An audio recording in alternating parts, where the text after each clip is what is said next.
ప్రస్తుతం టాలీవుడ్లో రిలీజ్ల హవా నడుస్తోంది.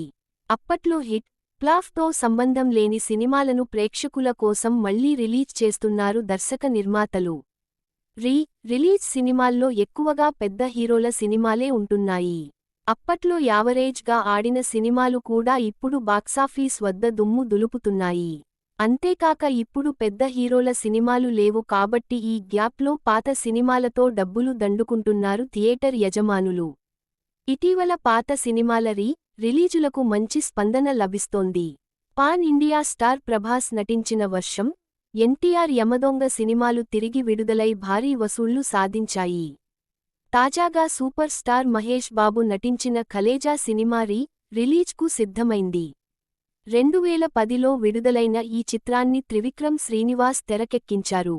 బాక్సాఫీస్ వద్ద యావరేజ్గా నిలిచినప్పటికీ, మహేష్ బాబులోని వినోదాత్మక వైపును కొత్తగా చూపించిన ఈ సినిమా ఇప్పుడు అభిమానులను మళ్లీ థియేటర్లకు రప్పిస్తోంది. ఈ మూవీని 4K వెర్షన్లో ప్రపంచవ్యాప్తంగా ఈ నెల 30న రిలీజ్ చేయనున్నారు. అయితే తాజా సమాచారం ప్రకారం ఈ సినిమాకు బుక్ మై షోలో గంటకు ఏకంగా 14,000కు పైగా టికెట్లు బుకింగ్స్ నమోదవుతూ ఆశ్చర్యం కలిగిస్తోంది. ఈ క్రమంలో సినిమాపై భారీగా బజ్ ఏర్పడింది. ఇక ఇప్పటికే రిలీజ్ అయిన మహేష్ బాబు, పోకిరి, సీతమ్మ వాకిట్లో సిరిమల్లె చెట్టు మూవీస్ బాక్సాఫీస్ వద్ద మంచి వసూళ్లు సాధించాయి.